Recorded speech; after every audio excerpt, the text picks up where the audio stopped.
Hi, and welcome to In Search of Insight, Nootropics Depot's monthly podcast. I'm your host, Erika, and sitting next to me is Nootropics Depot's product specialist, Emiel. Hey, everyone. This month, we are talking about a very important precursor to almost all steroid hormones, which is pregnenolone. Now, this might not be a hormone or a precursor that you are familiar with. However, this particular compound is responsible for most of the hormonal balancing and changes that happen in our bodies throughout our lives. So before we get into the exciting and intricate mechanisms of pregnenolone and this new product that we have just come out with, we are going to actually discover 8 new products from this past month since our last podcast episode. So without further ado, it's time for the new product segment. The first new product that we're going to discuss today is a very, very exciting product because we have been asked for years to carry this and we finally have it available for you.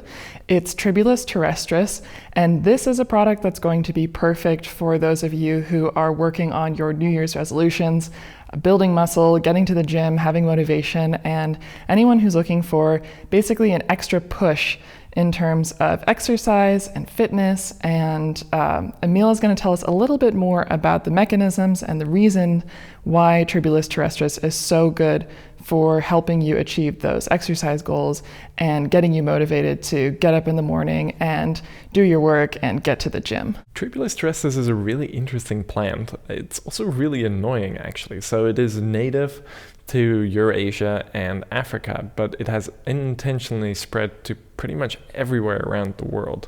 And you're probably familiar with it especially if you live in a slightly drier, kind of sandy soil type of climate, like most of Arizona, and you bike, then you've maybe noticed that your bicycle tires have gotten punctured by these little seed pods. Well, these seed pods are from Tribulus terrestris. And unlike many other weeds, Tribulus terrestris can thrive in dry climates, and that's why it has really spread all over the world in all sorts of different climates. But why we are interested in it is because Tribulus terrestris contains a whole host of bioactive compounds. One of the primary bioactives is protodiosine. So that's actually what we standardized our Tribulus terrestris extract to. It's standardized to 20% protodiosine. And protodiosine is one of the compounds that produces most of the benefits within Tribulus terrestris. And one of the main benefits is that it enhances the activity of an enzyme called 5-alpha reductase. And this is an enzyme that converts testosterone to dihydrotestosterone. And some of you are probably already familiar with dihydrotestosterone, and you see it oftentimes written as DHT. Well, DHT, similar to testosterone, works on androgenic receptors, but with much more potency. So DHT is a much more potent androgen. It's really good for muscle building, but more importantly, it can be good for confidence. It can be good for libido and all of these things that you would expect with higher levels of testosterone, more androgenic activity. So that's something Tribulus terrestris is really well known for. It mostly is taken to enhance confidence, to enhance performance in the gym, like Erika was mentioning, and to enhance libido. Another interesting thing about Tribulus terrestris, and this actually causes a lot of problems for livestock, especially because it is a noxious weed and can grow in fields. If livestock eat a lot of Tribulus terrestris, they are also getting high amounts of beta-carbolines like harmine, harmaline, some of the same beta-carbolines that are in coffee and in a bunch of other different plants. For example, it's in passion flower. Well, these beta-carbolines, they block 2 enzymes, monoamine oxidase A and monoamine oxidase B. And these enzymes normally break down neurotransmitters, specifically norepinephrine, dopamine, serotonin, and some of the other more minor ones like tyramine. When you block the activity of monoamine oxidase A and B, then this means that these neurotransmitters can increase. In low amounts, this is great, and it gives a bit of a stimulating effect, a focusing effect, a bit of a motivating and almost confidence-enhancing effect.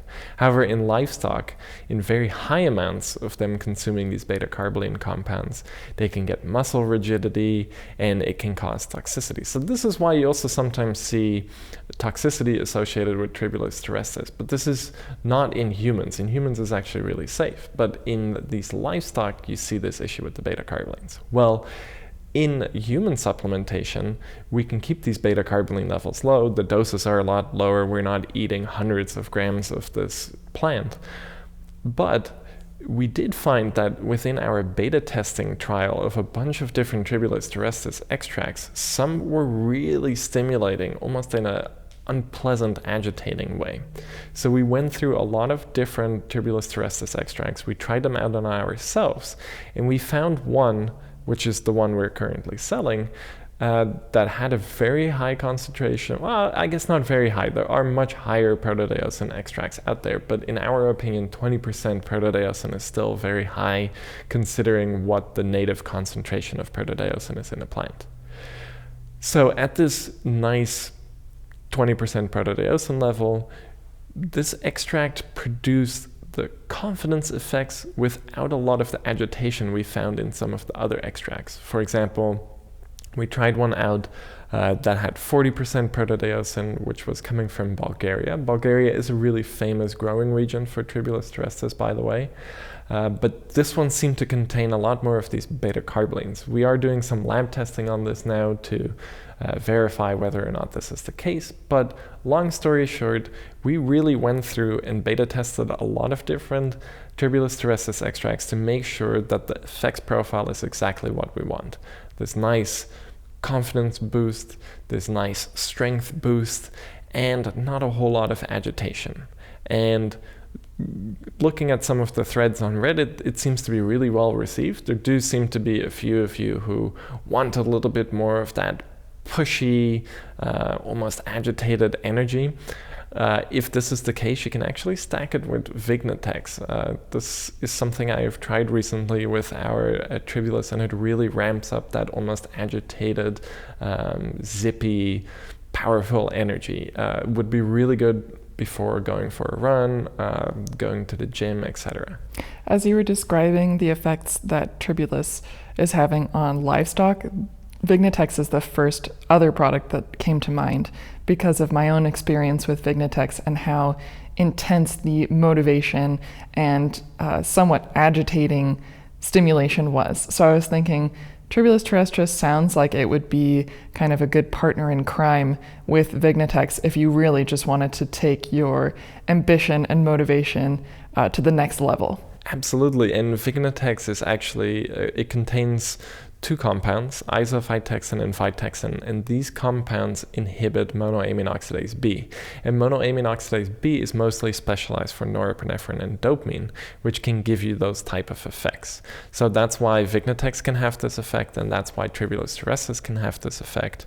And because the beta-carbolene levels are varying within Tribulus terrestris from extract to extract, combining the Vignatex with our current Tribulus terrestris will make it feel a little bit more like one of those more pushy, almost like agitated energy type of Tribulus terrestris extracts, which can be great if you want aggression in the gym, or you want a real big confidence boost, or you're really dragging and you really just need a kick in the pants. Then that combination is good, but for most people, our Tribulus terrestris will strike a really nice balance. It will be still very energizing, very confidence boosting.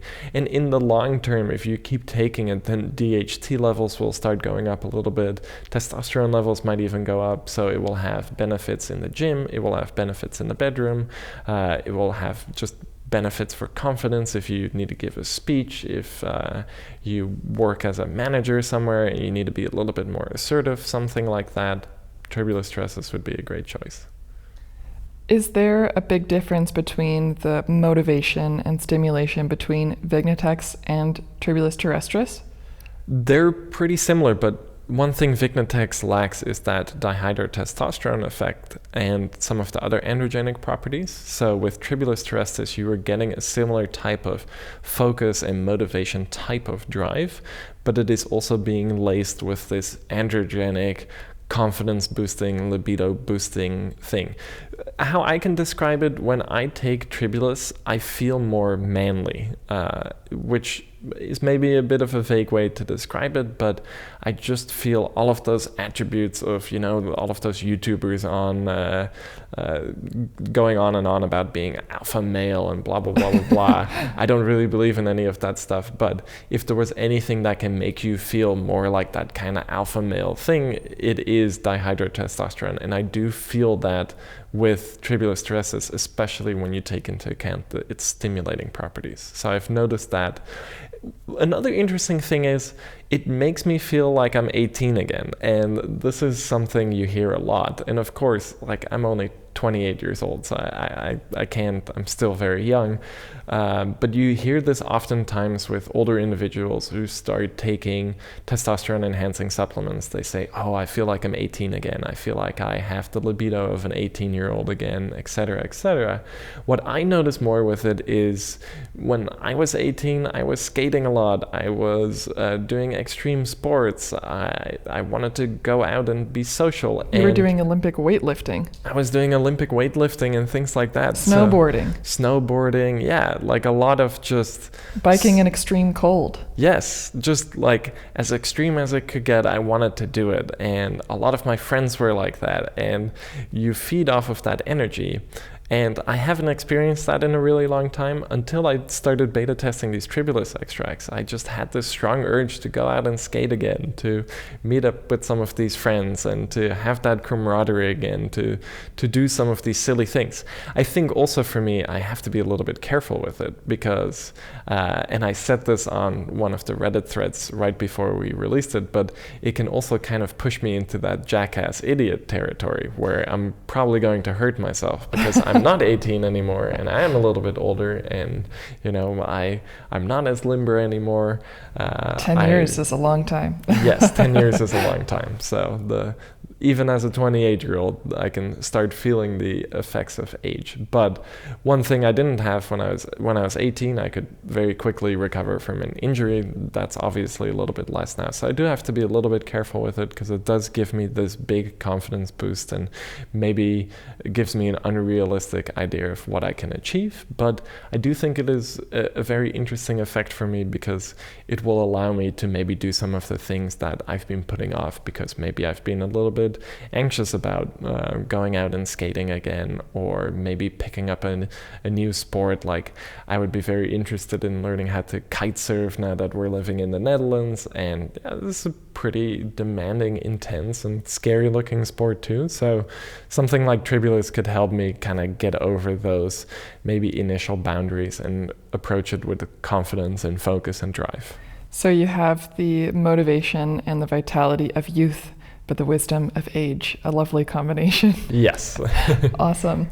Well, that sounds like a pretty comprehensive understanding of the benefits of Tribulus and a little bit of the background as well. So let's move on to our next new product that has been released since our last podcast episode, which is the topic for today's podcast. We're just going to give you a little bit of an overview talking about our new Micronized Pregnenolone tablets. Yeah, so I don't want to spoil the secret too much since we'll be talking about it. So let's just talk more about why it's micronized. So these hormones, they absorb relatively well, but they can use a little bit of extra help. So, by these hormones, which ones specifically are you mentioning? So yeah, thanks for specifying that.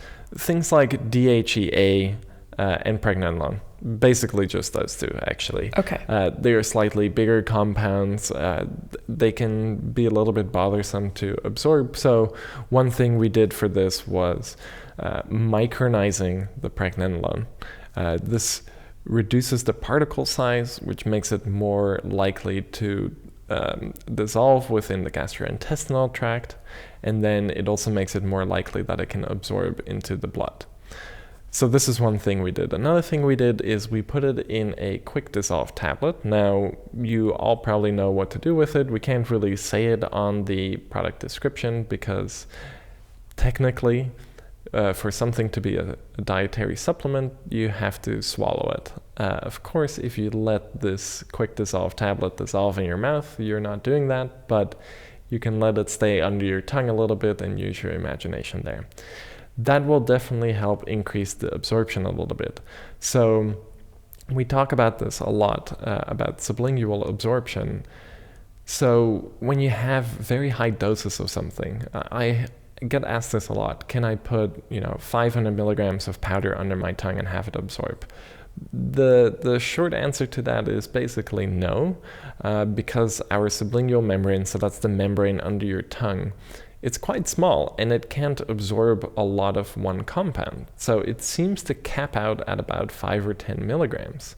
Then you reach kind of a point where it won't absorb into the sublingual membrane anymore because the compounds that have absorbed have not been cleared out into the bloodstream yet. That process can take a little while. So basically for sublingual dosing, you always want to be under that 10 milligram mark, ideally under the 5 milligram or right at the 5 milligram mark. And with Pregnenolone, we are right at the 5 milligram mark. So it also being micronized, it has a nice little flavor to it. The tablet dissolves really quickly, so it's ideal for this kind of dosing. And of course, you end up swallowing quite a bit of it too. But you can help enhance the absorption a little bit there with the micronization and the quick dissolved nature of the tablet. Now, we will really get in depth in this podcast because this podcast is about Pregnenolone. But one thing Pregnenolone does, it is the master steroid hormone precursor.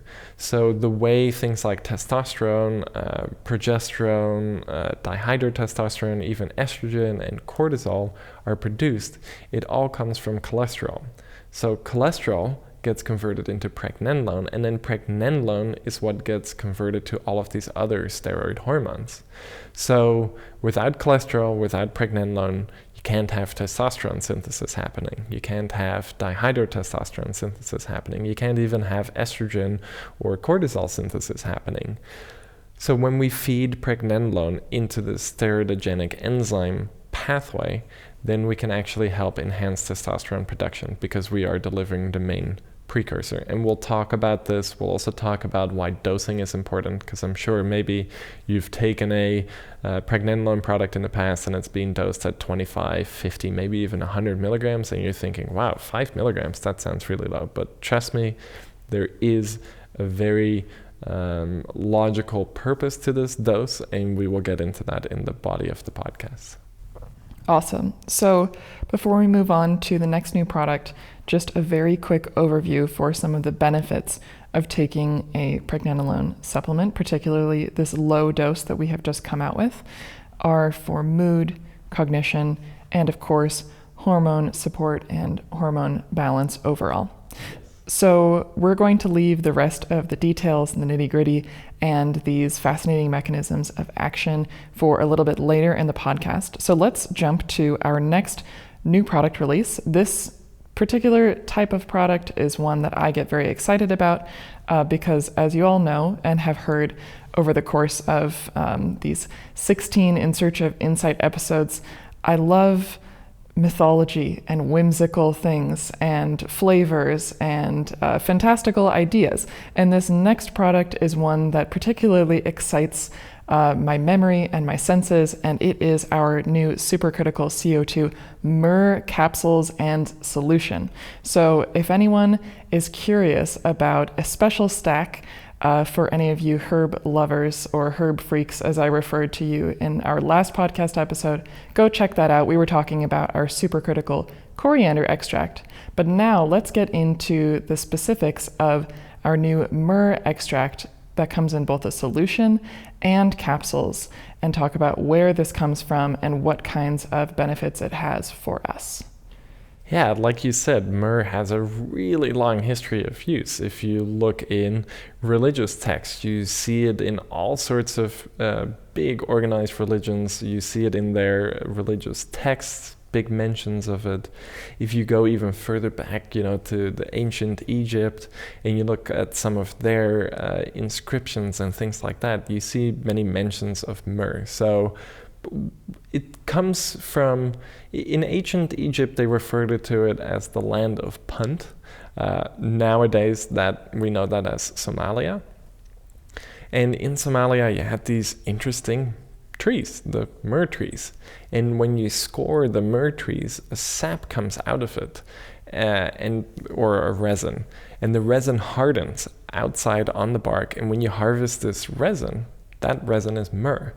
And when you smell this, it has a wonderful aroma. And when you burn it, that aroma becomes even more pronounced. So it was used as an incense.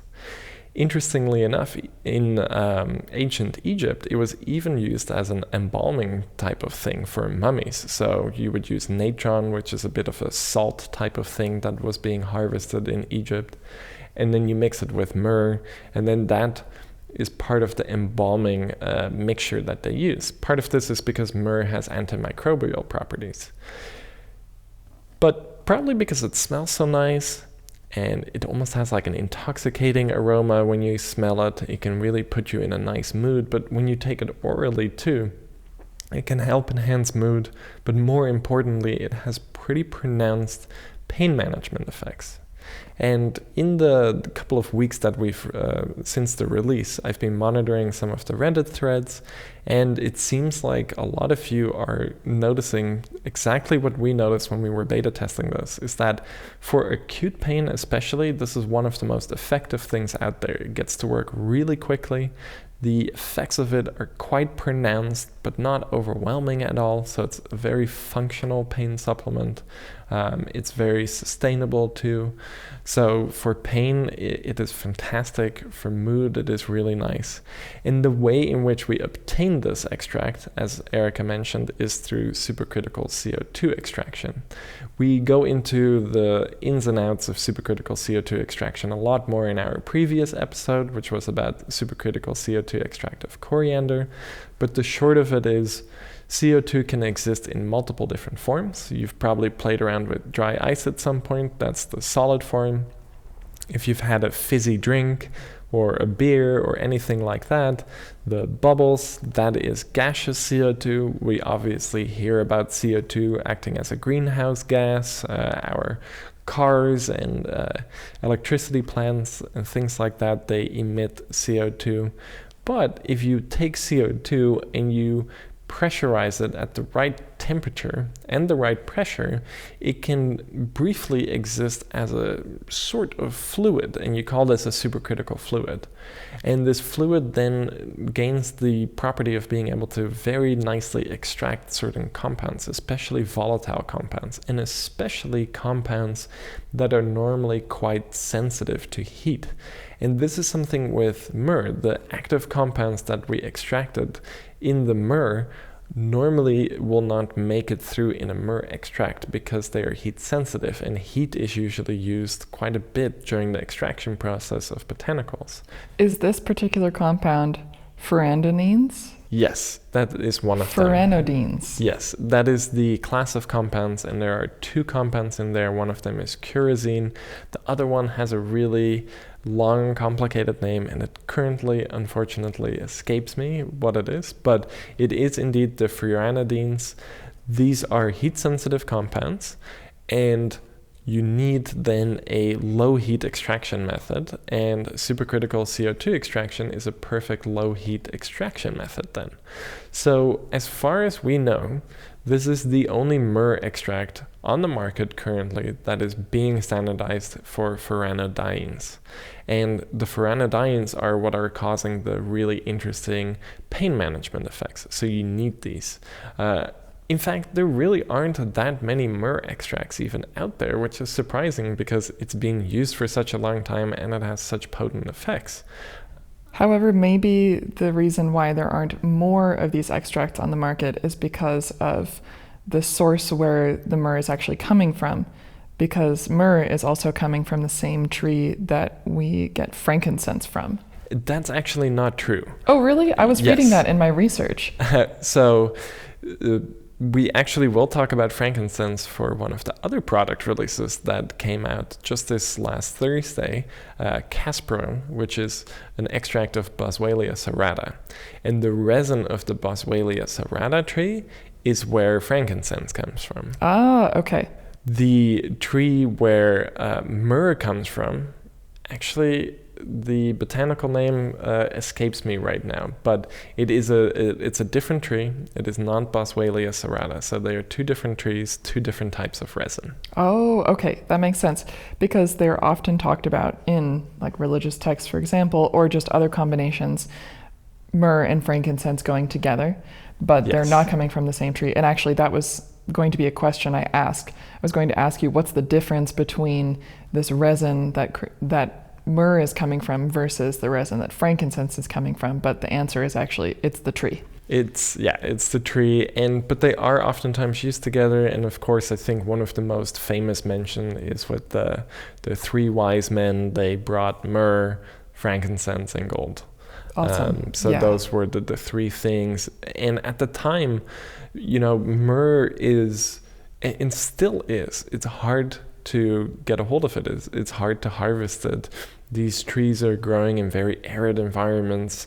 They're not super productive. You have to be quite careful with the harvesting so you don't damage the trees and they can keep producing this resin year after year after year. So it is in short supply, and it has always been in short supply. And this is why myrrh is such a precious ingredient. And it's also why, strangely enough, the Egyptians went on huge journeys over the sea, something they hadn't really done up until going to the land of Punt, really, to then bring back myrrh and write about it and make drawings about it and feature it heavily and use it to embalm mummies. So it has a big history of use. It's always been important and it's always been precious. So of course, things that are precious make good gifts. So gold was precious, frankincense was precious, myrrh was precious and still is precious. They made great gifts back then, and now probably they do too in certain cultures. Not as much in our cultures, but yeah, myrrh is a very interesting ingredient, and extracting it properly and standardizing for those furanodienes and being able to prove this with analytical lab testing, both on the manufacturer's side and then again on our side, probably makes this, of course, we don't want to toot our horn too much, but it's pretty much the most high quality myrrh extract currently on the market, if I have to be honest. And I haven't really seen anything else like it out there. It gets that gold star of approval from our perspective, but we want to hear what you think about it. And so definitely let us know, what has your experience been with this supercritical myrrh extract. Tell us how you are liking it and the effects that you notice from it on Reddit. Our subreddit is r/Nootropics Depot, if anyone is wondering, and we are reading your posts, we're responding to them. There's lots of nootropics geeks and also botanical geeks on there just like you, so be sure to subscribe to our subreddit and jump into the conversation. Now that we've talked about the fantastical and precious background of this myrrh extract, I think it's time to move on to our next new product release, which is Tetrahydromagnolol. And this is going to be an interesting one to talk about because this is another interesting kind of tree-based active, or should I say just supplement in general, coming from the magnolia bark tree. Magnolia tree? Magnolia officinalis tree. Thank you. Magnolia officinalis tree. So obviously Emiel has way more background on this. Tell us a little bit about Tetrahydromagnolol and what kind of benefits it has for us as a supplement. Well, since we were just talking about myrrh and it being a perfume and incense ingredient, Magnolia officinalis, the bark, the leaves, the flowers that this tree produces, all have been used in perfumery as well. Magnolia smells fantastic. But in the bark, you have some very interesting compounds. And two of the main compounds are magnolol and honakiol.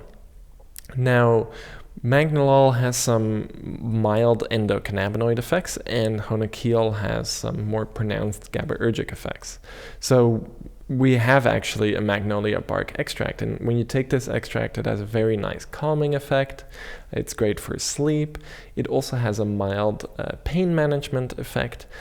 But for years now, I've been really interested in some of the metabolites. And of course, it seems like this is a bit of a trend with me if we look at cognans and the fact that with cognans, we basically pre-metabolized a Bacopa monnieri extract because some of the metabolites actually are the more interesting compounds.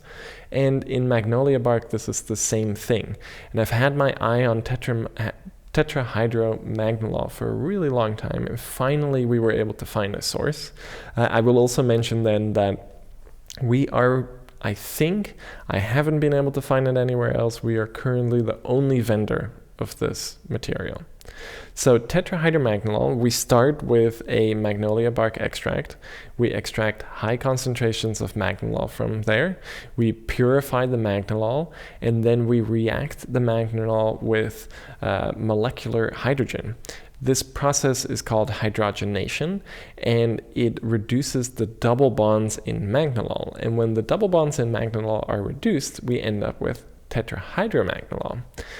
Now, this probably sounds like gibberish to a few of you, maybe most of you.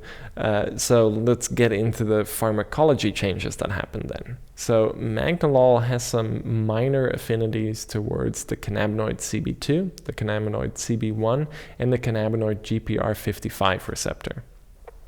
When we hydrogenate magnolol to tetrahydromagnolol, then for the CB2 receptor, which is the main affinity also for magnolol, the affinity goes up 19-fold. So it is 19 times more potent at the cannabinoid CB2 receptor. And it has mild affinity for the CB1 receptor. So with this in mind, it's almost a bit of a selective cannabinoid CB2 receptor agonist. And this is really interesting. There's a lot of ongoing research about this because when you activate the cannabinoid CB2 receptor, it is a what they call a non-psychoactive receptor target, which for pain management effects comes in handy. And this is certainly the case with tetrahydromagnolol. It has very unique pain management properties. Very different, actually, from Myrrh. So I guess I didn't really go into exactly what Myrrh is doing. This is the most interesting thing about Myrrh. It is acting on central opioid receptors. So it is having this very mild opioid effect almost. And that is why it has a very profound and quick-acting pain management effect. When you activate the CB2 receptor, similar things happen too. So one of the downstream processes of CB2 receptor activation is that you release some of these endogenous opioid compounds too. So that is part of where the CB2 mediated pain management effects are coming from as well. But CB2 receptors are widespread throughout the body, and they have a big effect on immune cells that produce inflammation. So when you activate CB2 receptors, you can dampen these immune cells from producing these pro-inflammatory compounds. Thereby, activating CB2 receptors has a very profound inflammation dampening effect. And this is then in addition to CB2 agonism causing some of this release of these endogenous opioids. So together, CB2 agonism makes for a really interesting option for pain management. I think one of the most interesting things about the CB2 receptors, though, is that they are widespread throughout the gastrointestinal tract. And when you activate CB2 receptors, especially in the gastrointestinal tract, it can alleviate a lot of gastrointestinal discomfort. So this is one thing I wrote about quite a bit in the description for tetrahydromagnolol, and I'll tell you a little bit more briefly here too. But in my opinion, tetrahydromagnolol makes for a really interesting option if you are having that gastrointestinal discomfort and you want to aim for more gastrointestinal comfort. Another thing that tetrahydromagnolol is quite good at is blocking the GPR55 receptor. And this is maybe a receptor you've never heard of, and that's not strange because we only discovered it in 1999, so it is a very recent discovery, and there's still quite little known about the GPR55 receptor. What we do know is that it is also a cannabinoid receptor, but it is kind of in its own class, so it's sometimes referred to as an orphan cannabinoid receptor. And basically, the way we can figure out how a receptor works is we need very selective agonists or antagonists. So we can activate the receptor and observe the responses within cells, within animals, and within humans. Well, for GPR55, up until just a few years ago, there haven't been many selective GPR55 antagonists or agonists. However, since we do have a few now, we do know that when we block GPR55, we can produce a pretty potent inflammation dampening effect too. So when you take this into account together with the CB2 agonist effects of tetrahydromagnolol and then the GPR55 antagonist effects, there's a two-pronged inflammation dampening response that's happening. So for pain, tetrahydromagnolol is great, and I find that anecdotally, when I take the 20 milligrams of tetrahydromagnolol, I find a very quick dampening of pain, especially if I'm having some muscle pain. I get migraine-y sometimes and my mood goes down a little bit. Tetrahydromagnolol is great for that, especially because it is also in quick dissolve tablets. The dose is a little bit higher than that 10 milligram limit, but it does mean you do absorb some of it sublingually, and then you can absorb the rest just by swallowing the rest of the quick dissolve tablet. So it does mean that the effects of tetrahydromagnolol quick dissolve tablets kicks in really quickly. So it's a great one if you're having some acute pain. Just take one of the quick dissolve tablets and fairly quickly you'll notice a dampening of pain. This can also be the case, obviously not as fast, but if you are experiencing gastrointestinal discomfort, then just take it orally. You want it to act within the intestines, so some of it will end up in the intestines that way, and you will have some smoothing out of that gastrointestinal discomfort. Another interesting thing about CB2 agonism, and this is much less the case than with CB1 agonism, but CB2 agonism can enhance mood, mostly by dampening neuroinflammation, but neuroinflammation has a really negative impact on mood, so mitigating this with a CB2 agonist like tetrahydromagnolol is a really good option for kind of circumventing some of that low mood, brain foggy kind of experience. This is a product that I'm really interested in for myself, but also for anyone who is menstruating, because I think there are a couple really, really important points that this particular supplement hits that are common with PMS and just the menstrual cycle in general, and one of them being digestive discomfort.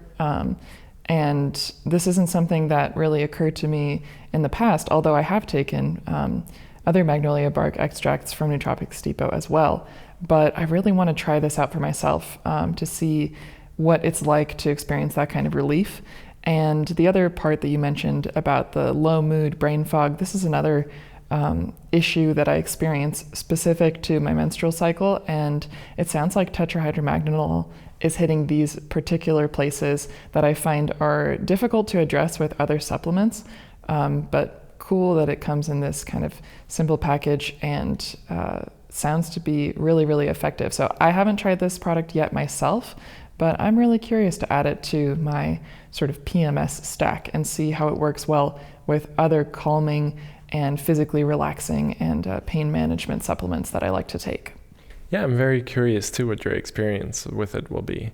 And there are actually two other products within this new release that just happened on Thursday that also will have effects there. So for example, Casperom, which you mentioned earlier, this is a product from Indenia. They are an Italian-Swiss manufacturer that we've worked with a few times now. So all of the phytosomes on our website, they're from Indenia. So you are already familiar with some of their products as Cursifit and the berberine phytosome.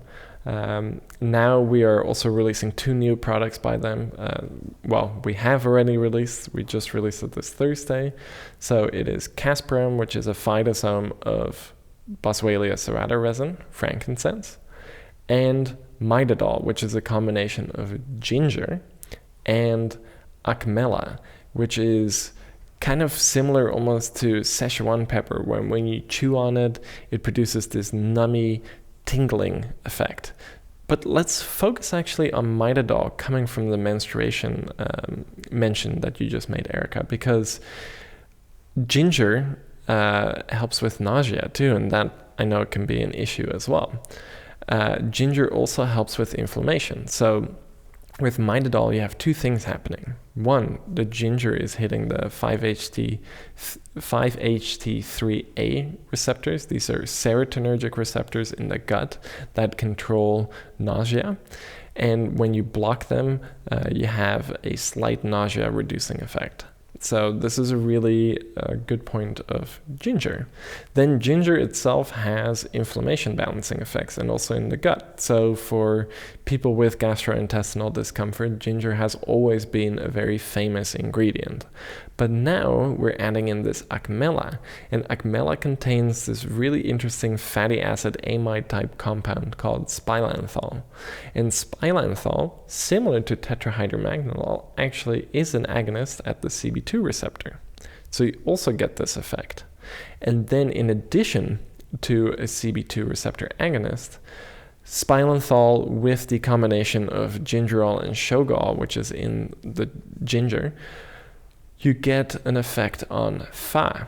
This is the fatty acid amide hydrolase enzyme. And this enzyme breaks down endocannabinoids like anandamide, 2-AG, even palmitoyl ethanolamide and oleamide. All of these endogenous cannabinoids are broken down by Fa. So when you inhibit the activity of Fa with something like Mitidol, then there are going to be more endocannabinoids floating around. And these endocannabinoids are also acting on CB2 receptor as agonists and even on CB1 receptors.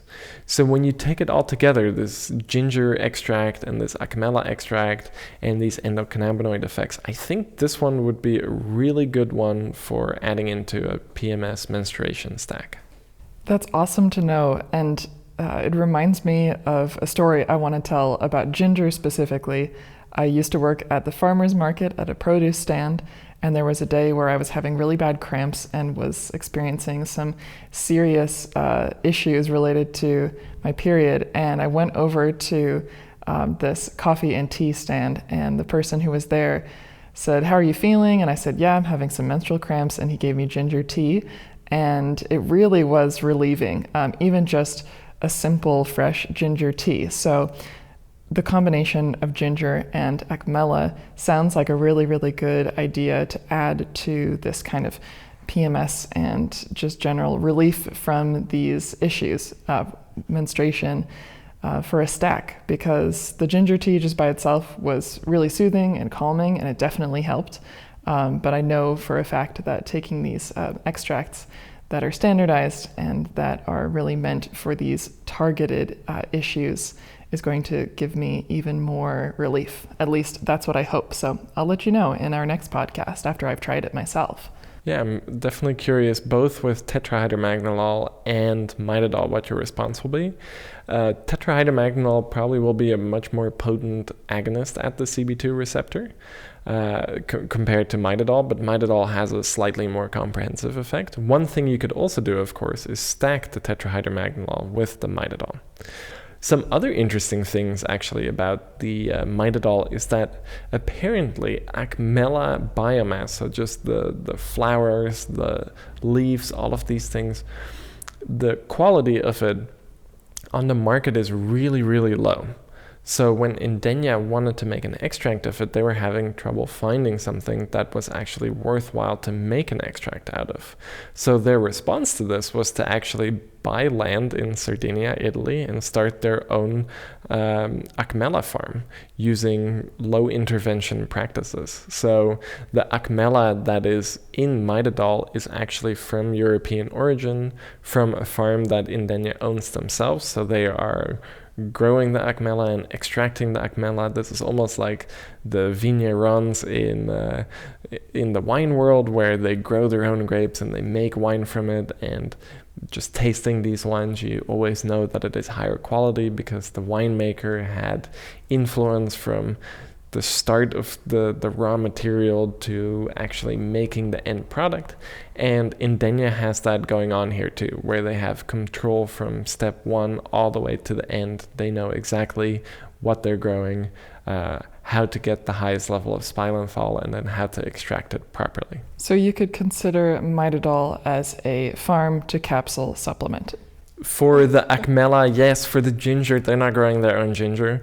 Italy is probably not the best climate to grow ginger, so that is probably still coming from Southeast Asia. But the Acmella definitely is farm to capsule kind of thing, which is interesting. And it's especially interesting when you consider then that the ginger and the Acmella are also being put in their phytosome technology, which helps with absorption. This leads me to think about the potential for a standalone Acmella supplement. I'm not sure if that's something that we have planned or if that's even interesting depending on its properties or its benefits, but it does make me curious. It makes me curious too, and it actually makes me curious to obtain just some of it because you can use it as a cooking spice. So one thing I didn't go over yet actually is that Acmella has the name toothache plant. And the reason for this is when you take the flower buds and you chew on them, the spilenthal is released and it acts on voltage-gated sodium channels, which produces a numbing sensation and also a tingly sensation. So if any of you have ever consumed Szechuan pepper or had some like a really powerful Mao Pao tofu or something like that, you will have noticed this almost tingly numbing effect. So that's in Szechuan pepper, but it's also in these Acmella flower buds. And similar to Szechuan pepper, these Acmella flower buds have a very almost citrusy flavor to it. So apparently it's a really nice cooking spice as well. And of course, the sodium channel blocker effects of spilenthal in Acmella also has topical pain management effects, but it will also have internal pain management effects. So it's a pretty comprehensive product in my opinion. Very cool. So now it's time to finally move on to talking about Casperom, which is the Boswellia phytosome product that we had mentioned earlier. So Emiel, tell us a little bit about the Boswellia tree and Casperom as a supplement. Yeah, so the Boswellia tree also comes from a similar area as the Myrrh tree. And when this tree is cored, it exudes a resin. And when that resin is dried and harvested, you get frankincense. Again, when you burn frankincense, you get this almost classic incense aroma. It's also used in perfumery. And if you walk into old churches, especially in Europe, for example, we were just in Portugal, and walking into some of those really old churches, you are almost smacked in the face with this years, maybe hundreds of years of burned frankincense in these old churches. It's in every nook and cranny, there is frankincense aroma coming out of it. So this is one of the main uses for frankincense. It is being used as an incense. It has a little bit to do with the name too, then, of course, frankincense. But in frankincense, you have a bunch of triterpenoic acids, and these are oftentimes referred to as well as the boswellic acids. One of the two, actually, of the most popular ones or most well-known ones are KBA and AKBA. Indenia, however, in their product decided to not just focus on KBA and AKBA, like most other products on the market, but they went for all 11 boswellic acids, so it has a much more full spectrum effect. And these triterpenoic acids have really profound effects on inflammation levels and also on joint health. And the interesting thing about Casperom, and you don't often see this with many ingredients, but Casperom actually has 10 human clinical studies on it. So a lot of the benefits have real human evidence behind it, with big, well-designed studies. So you can be sure that when you take Casperom, you are going to receive exactly the benefits that you really want. And these benefits are, as I mentioned earlier, a pain management effect. But a really interesting thing is that it helps modulate intestinal motility. So in Indenia's marketing material, they actually recommend taking the Casperom when you go traveling.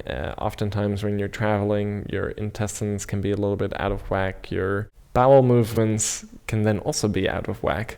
So having something that can help normalize intestinal motility is really interesting. And there are some studies with this on Casperom too. So I think also for the menstrual cycle thing that you were mentioning earlier, Erika, having Casperom can be very interesting. Casperom with the triterpenoic acids that are in Boswellia can also have a beneficial effect on the gut microbiota composition. So just for all of the bacteria in your stomach, they can be a little bit happier when you're taking Casperom. But more interestingly is, of course, the pain management and inflammation regulating effects, and especially for joints. So Boswellia serrata extracts have for a very long time been well known to be great for joint health.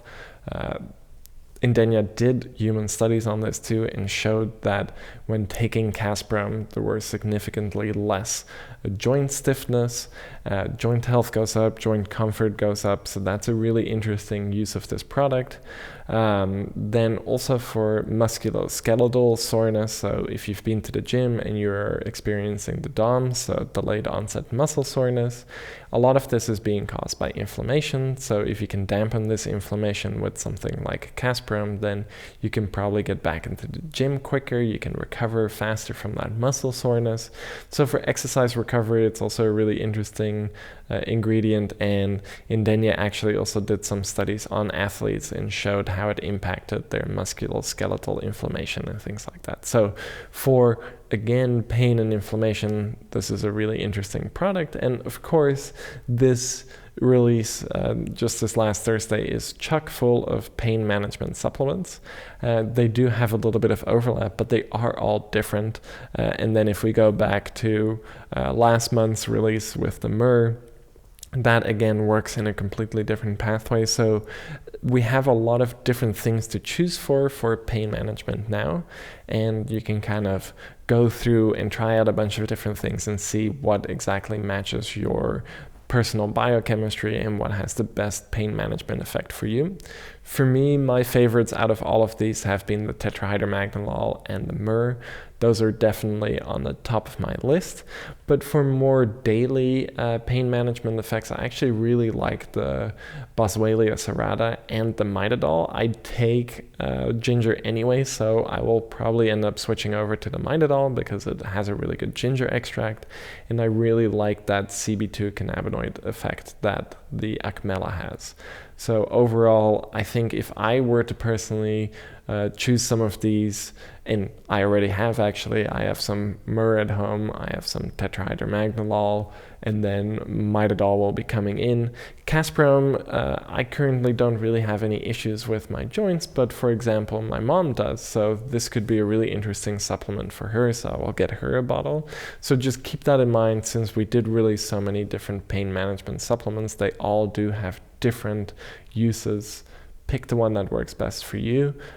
Based on what I just said, based on the descriptions, or order all of them and test them out when you're having pain and see what works well, and then stick with that. I know pain management can be extremely personal. It can be extremely difficult to figure out. So having the option to try out a bunch of different things and then focus on a few that work well for long-term supplementation can be really beneficial. Another important aspect to mention about pain management, as well as the inflammation support that the Boswellia or the Casperom supplement has in particular is that these types of pain, the musculoskeletal pain or inflammation, these aren't just specific to people who are going to the gym or athletes. We can experience these kinds of issues from all different types of activities. And to give you a slightly different perspective, I've recently gotten into knitting some more, as well as playing the flute. And these are two activities that require small muscles and a different kind of posture. And I find that after knitting a sweater, my hands and my tendons are a little bit sore and my shoulders can be slightly tight. I might be bending over and looking down a little bit more than usual. And this kind of activity, it's obviously, this is not exercise. This is not like a high impact workout at the gym, but I really do notice that my body is reacting to this kind of intense and focused new activity using different muscle groups. And it might be the same for anyone who is working in your garden or someone who is a chef or cooking using tools, standing, bending over for long periods of time.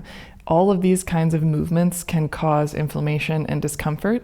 And so even if you're not a supercharged athlete or you're going to the gym every day, you might be surprised by how much a product like Casperom or some of these other pain management supplements can help you just have a better quality of life on a daily basis, because these small muscle pains and this kind of low level inflammation that those of us who are doing maybe less impactful activities but still active all the time, we don't necessarily notice that this pain is happening, but when it goes away, when we can kind of mitigate it with these supplements, it can have an incredible transformation for our mood.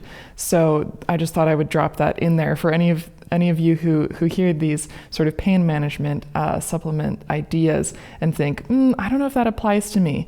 If you're a human and you're moving and you're using your body and you're making things on a daily basis, you might have a need or a reason to try these out for yourself as well. Yeah, that's a really good point. And another point to make too is, some of the things in our diet can cause inflammation, especially if we're eating things that produce more arachidonic acid, more saturated fats and things like that.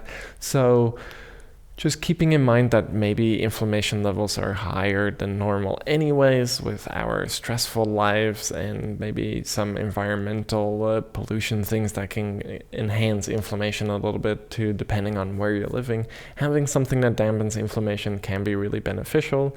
Of course, this gets taken out of context a lot too in some of the hippie circles where, the inflammation gets taken out of context a little bit and it gets put into anti-inflammatory diets and things like that. Maybe that's a little bit on the extreme side, but inflammation is there. It's always there. It's there throughout your body. It's also there in your brain. So having something that dampens inflammation on a daily basis can actually be very beneficial. It can offer neuroprotective effects. It can offer protective effects on your joints. So also as a preventative thing, taking something that has inflammation regulating effects is really good. So then something like Casperom or Mitidol, Tetrahydromagnolol, they can all be really interesting options to look at. So now we have come to our last new product release, which is really similar to a product that we carry already, but there is a slight twist and we're going to tell you all about it. It's our new vitamin D3 and K2 with MK4. And many of you probably take a vitamin D supplement. I take our vitamin D3, and by our, I mean Nootropics Depot's vitamin D3 and K2 supplement already, but I want to know what is special about this MK4 and what makes it different from the vitamin D that I'm taking right now. So the vitamin D3 that you're taking right now contains MK7. So MK7 is the form of vitamin K2. So in our title, we say it's vitamin D3 plus K2. Well, K2 can exist as two different forms, MK7 and MK4. MK4 is the form that you normally see in your diet. It's present in nature in food. MK7 not so much, but MK7 is very bioavailable. However, over the years we have discovered that not everyone can handle MK7. So some people experience heart palpitations with MK7. Some people experience weird pressure in their chest or head with it. So, and this is apparently a well-known thing, and it just has to do with the form of vitamin K. So we decided to release something with the other form of vitamin K, MK4, which we were told by a lot of these customers worked a lot better for them. So they couldn't handle MK7, but they could handle MK4. Now, MK4 does have significantly lower bioavailability, but we did account for this by making a significantly higher dose. So for the MK7 one that you're taking, Erika, there's 100 micrograms of MK7, vitamin K2 in there. In this new version, there is 1000 micrograms, so 1 milligram of MK4, so 10 times higher, and this should account quite nicely for the bioavailability differences. The nice thing is it's not necessarily more special than our other vitamin D3 product. It does exactly the same thing. It's just more tolerable for more people. So if you know that you're sensitive to MK7, now you can go for the MK4 version. If you don't know if you're sensitive to MK7, but you want to play it safe, then just go for the MK4, because not a whole lot of people seem to have issues with MK4. Now, let's just quickly cover some of the basics of vitamin D3. This is a really important vitamin, and it's a vitamin that is produced through synthesis in our skin with the help of UVB radiation from the sun. So UVB radiation hits our skin, and then it interacts with cholesterol, and then it turns that cholesterol into vitamin D3. Then that vitamin D3 turns into the active hormone form of vitamin D, and then that can interact with vitamin D receptors. And this is really important for bone health, it's important for mood, it's important for cardiovascular health, a lot of different, even testosterone synthesis, so a lot of different processes rely on adequate levels of vitamin D. But because you need to expose your skin to UVB radiation from the sun to get vitamin D, you can imagine that for most of us, especially living in colder climates or even really hot climates like in Arizona, where you don't really want to go out in the sun during the summer anyways, you can have very low levels of vitamin D because you're not exposing your skin to the sun. So you see this in colder climates that have milder summers. Individuals might have low mood during the winter because they're not getting outside, they're not getting a whole lot of sun, it's quite dark all the time.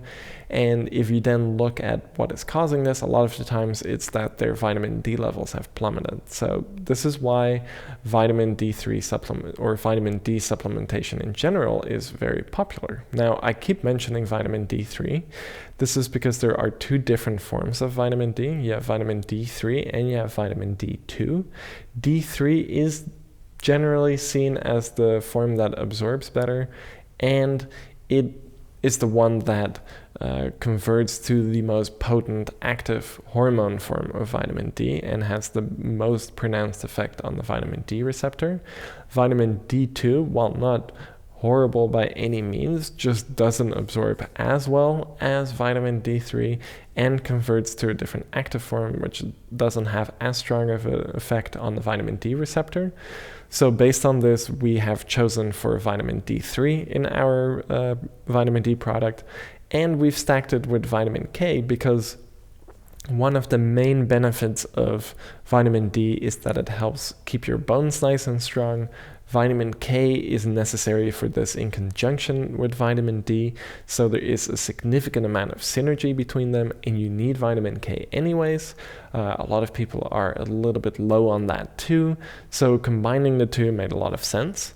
Then, of course, we also put in vitamin C. Not necessarily for any sort of benefit, but mostly because vitamin C is an antioxidant, and vitamin D3 and vitamin K2 can quite easily oxidize, so it's in there as a stabilizer. But it also synergizes with vitamin D. So vitamin D is also very important for immune function. When you take it during the winter, your immune function is stronger.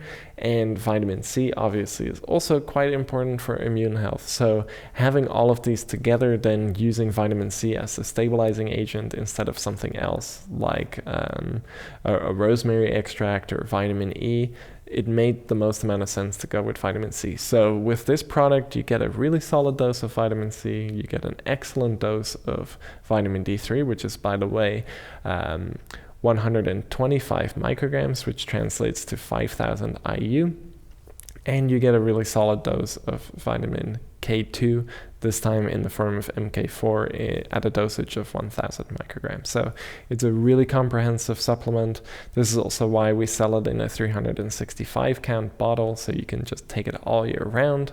Most people are low on vitamin D all year round, so that's why we have this large size. That makes it a lot more affordable in the long run, because larger sizes we can offer much more competitive pricing. So this is a great one to just add to your stack, one to keep in there and just never run out, basically. And that's how both Erika and I do it. We notice a lot of benefits. Although having moved to the Netherlands now, the shipping is a little bit more difficult, so we ran out for the last 2 weeks.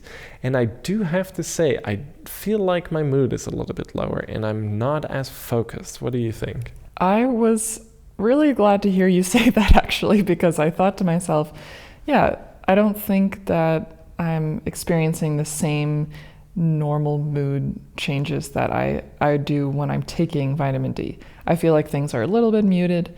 I do find it slightly harder to focus, but I couldn't really pinpoint that it was because we were missing the vitamin D, but that makes me even more excited to receive our package, because I think with this gray weather that we have here, it's raining quite often. Having a vitamin D supplement just to keep our levels normal is really important, but with that additional aspect of the mood boost, I'm really looking forward to that. Me too. I'm very curious now. It has honestly been years that I've been without vitamin D for this long. I think it's almost been 3 weeks now.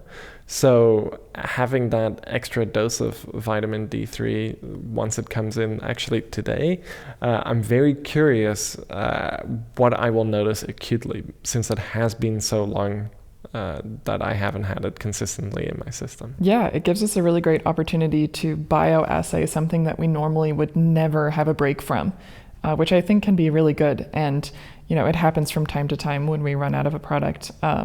And I certainly know that having magnesium back in our lives is going to make a huge difference also. But the vitamin D3 and K2 is a real essential that we take absolutely every day. So I'll be glad to have our full daily stack kind of fleshed out again. So that brings us to the very end of our new product segment. We had a lot of new products to share with you this month. I find this particularly fun because some products we have tried, some products we have not. Emiel usually tries all of them. I'm not always able to try them before we discuss them, but I always think it's fun to explore new things, to talk about new potential products, because it really gets my mind going for new stack ideas as well. And it also gives us an opportunity to let you know what's on the horizon and what's coming through the pipeline for Nootropics Depot, and give you a little bit of an idea of what to expect with these new products. So if you have questions about them, or you want to share your own experience after taking them for some time, give us a little review, go check us out on Reddit. Our subreddit is r/Nootropics Depot, and let us know what you are thinking about these new product releases.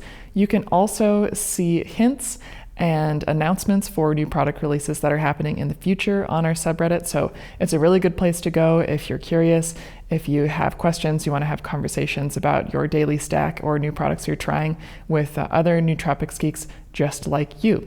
So now we are going to jump into the body of our podcast, talking about the master precursor and the great ally to our steroid hormone balancing processes, which is pregnenolone.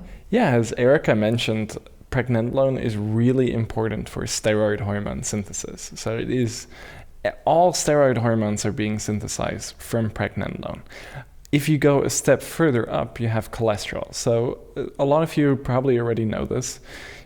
Testosterone, dihydrotestosterone, estrogen, cortisol, all of those hormones are being derived from cholesterol.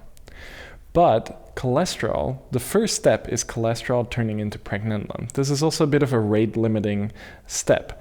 It's because of the enzyme that converts cholesterol to pregnenolone, which is the cholesterol side chain cleavage enzyme. It can get saturated pretty quickly, and then no more cholesterol is being turned into pregnenolone. Now, when we supplement with pregnenolone, we can bypass this rate-limiting step of steroid hormone synthesis. So we can just kind of inject pregnenolone into that pathway, and then, boom, we can have higher levels of steroid hormone synthesis. And to help visualize this a little bit more, we will pull up a graphic on the screen right now. And this shows you the whole steroidogenic enzyme process. So as you can see at the top there, you have cholesterol. Then the cholesterol side chain cleavage enzyme is turning the cholesterol into pregnenolone. Now pregnenolone can go a couple of different directions. The first direction, as you see there, is towards the right. So you are getting progesterone synthesis. And this is being done by 3-beta-hydroxysteroid dehydrogenase, 3-beta-HSD for short. And 3-beta-HSD turns pregnenolone into progesterone. And then progesterone can turn into a few different things. But let's focus for the first step of pregnenolone conversion first. So you have progesterone as one possible pathway. And then if you look down, pregnenolone via the activity of 17-alpha hydroxylase can turn into 17-hydroxypregnenolone. This is now a precursor to a few other steroid hormones. If you keep following it down, because this is really the pathway we're interested in, then 1720-lyase turns 17-alpha hydroxypregnenolone into dehydroepiandrosterone, which we also know for short as DHEA. This is also on the supplement market, and you can also take this orally. It is just one step further down from pregnenolone. Pregnenolone can convert to progesterone, which then we will talk about why this is interesting in a second, but DHEA cannot turn into progesterone. Now, from DHEA, we have two different pathways. We can keep moving down, and DHEA turns into androstenediol, and then androstenediol can turn into testosterone. So this conversion of DHEA to androstenediol is happening due to an enzyme called 17-beta-HSD. And the same enzyme, 3-beta-HSD, that we talked about earlier, that's converting pregnenolone to progesterone, is actually also converting androstenediol to testosterone. So this is really the big one we're interested in, going from pregnenolone to 17-alpha hydroxypregnenolone to DHEA to androstenediol to then testosterone. Another pathway that DHEA can take is through that same 3-beta-HSD enzyme. DHEA can turn into androstenedione. And androstenedione through the enzyme 17-beta-HSD can also turn into testosterone. So there's two different ways of getting to testosterone from pregnenolone and DHEA.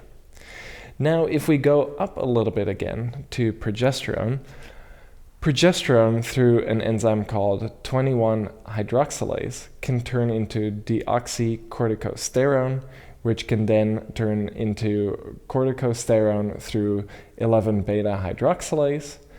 Or we can have progesterone turning into 17-alpha-hydroxyprogesterone, again through that same enzyme 17-alpha-hydroxylase. And then 17-alpha-hydroxyprogesterone can turn into 11-deoxycortisol, and then that same enzyme 11-beta-hydroxylase can turn 11-deoxycortisol into cortisol. So that's where we actually get our stress hormones from. Those are all still coming from pregnenolone. Now, if we look at one other pathway that progesterone can take, progesterone, through a few different other intermediates, can turn into allopregnenolone. And the allopregnenolone conversion is happening because of an enzyme a lot of us are already familiar with, is 5-alpha reductase. And actually, if you scroll down a little bit on this image, then you will see right underneath testosterone that dihydrotestosterone is also being produced by 5-alpha reductase.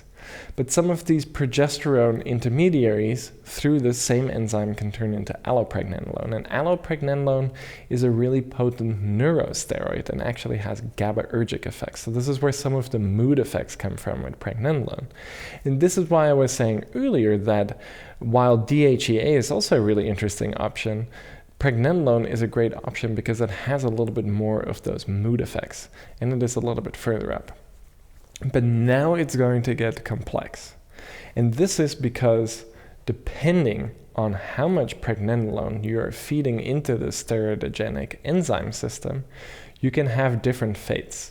So to really simplify it, at low doses, pregnenolone kind of equally turns into 17-alpha-hydroxypregnenolone, DHEA, androstenedione, androstenediol, and testosterone.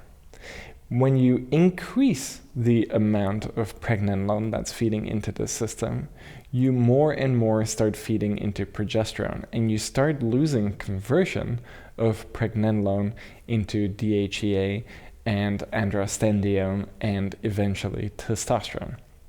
So the first thing that gets shut off actually is pregnenolone converting into testosterone. So it's the one that's furthest away from pregnenolone. This is the one that suffers the quickest. So as the pregnenolone dose goes up, testosterone synthesis starts dropping.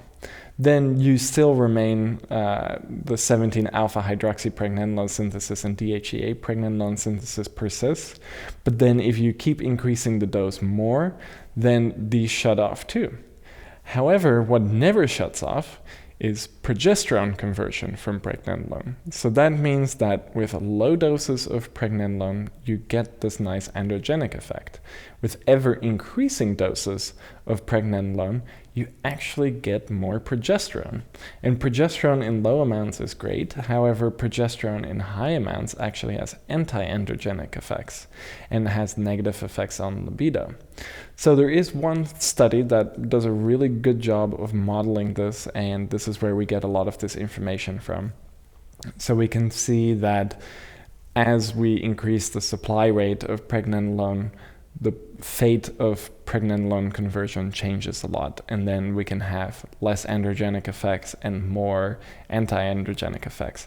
And this is kind of interesting, and I feel like within the strength and bodybuilding world, we often think higher is better. And this is probably why we're seeing really high doses of pregnenolone being utilized. For example, 25 milligrams already is quite a high dose. But then you see 50 milligrams, you see 100 milligrams, you see people taking these 100 milligram doses multiple times a day. So with that in mind, you're really increasing the pregnenolone supply rate a lot. And then you are going further and further away from those beneficial androgenic effects that you want. Now, on various fora, so for example, on the Ray Peat forum and on Reddit, people have noticed that with low doses of pregnenolone, they have increases in libido, they have more confidence, they recover quicker from workouts, etc., things that are very characteristic of increasing androgen levels. However, these same people have noticed that as they increase their pregnenolone dose, they start experiencing the opposite, actually reductions in libido, feeling a little bit sluggish, less confident, things that would indicate higher and higher progesterone levels and these anti-androgenic effects kicking in.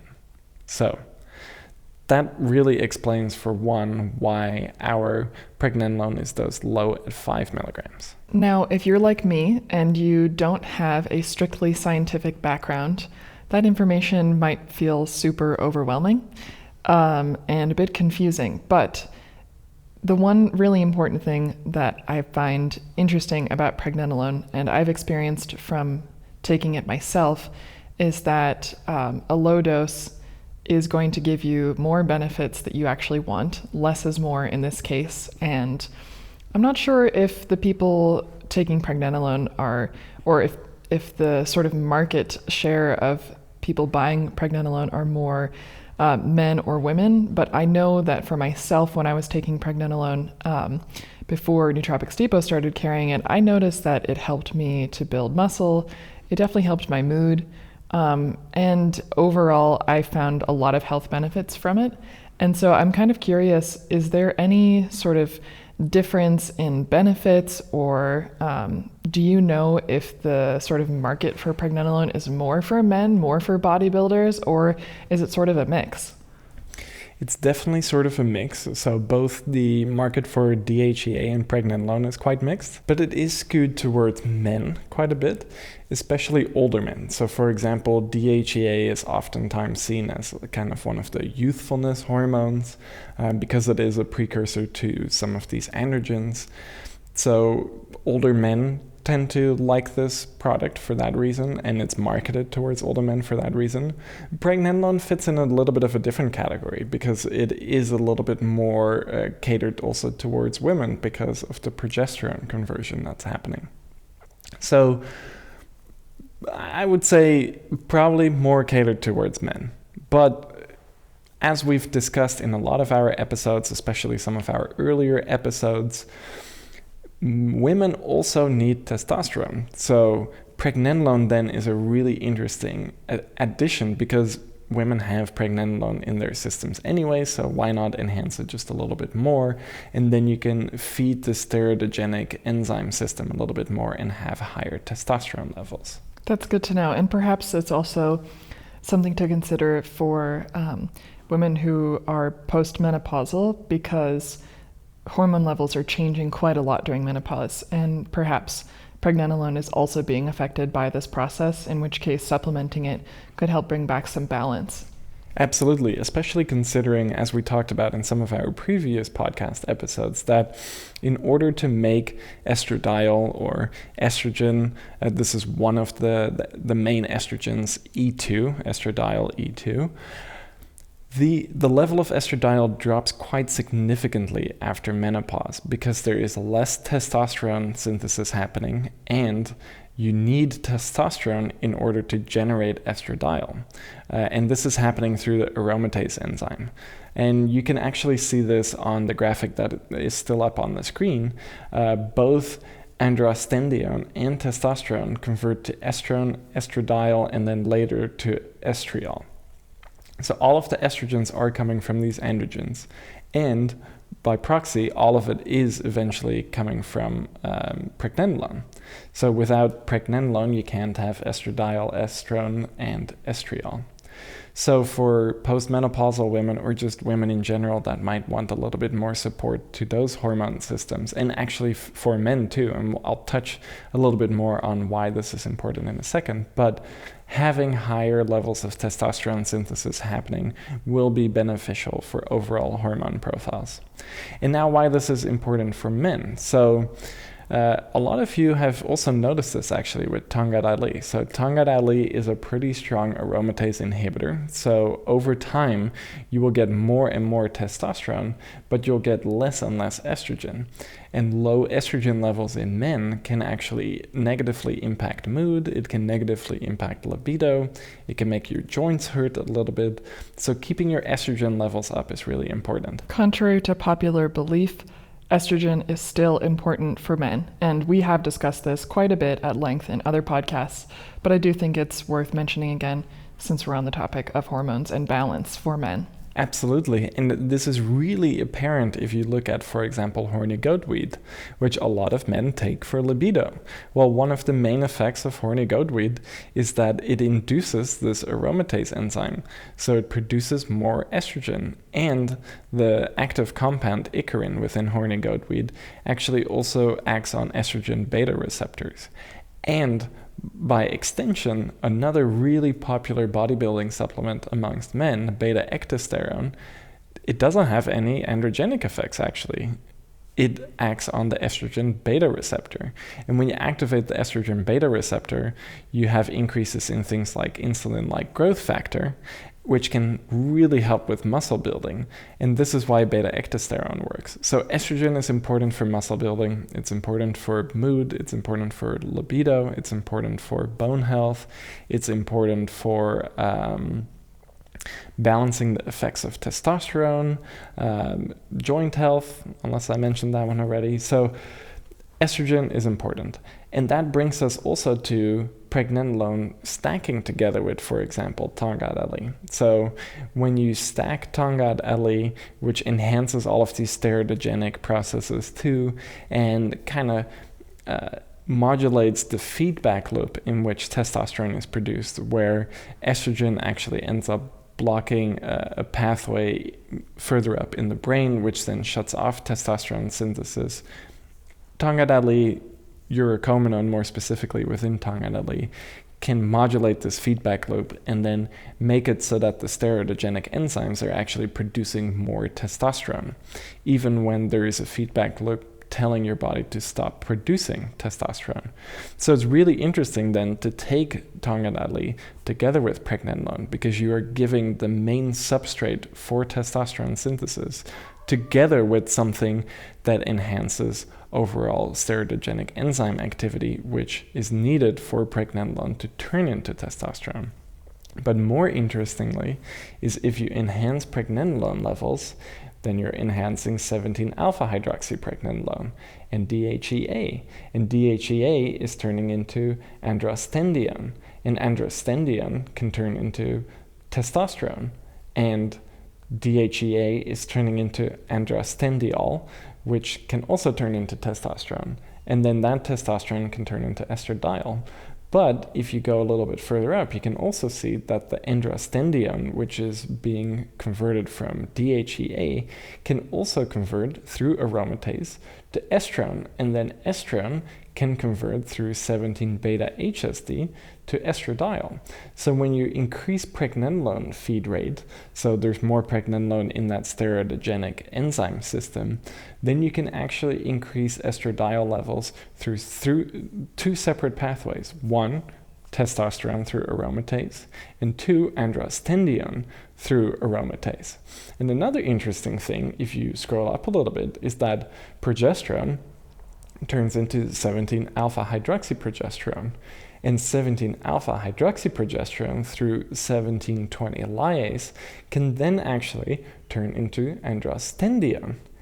And then androstenedione through aromatase can turn into estrone, which can then turn into estradiol, again through that 17-beta-HSD enzyme. So with this in mind, with pregnenolone, you are getting lots of different angles of enhancing both androgen synthesis like testosterone and dihydrotestosterone, but also estrogen synthesis.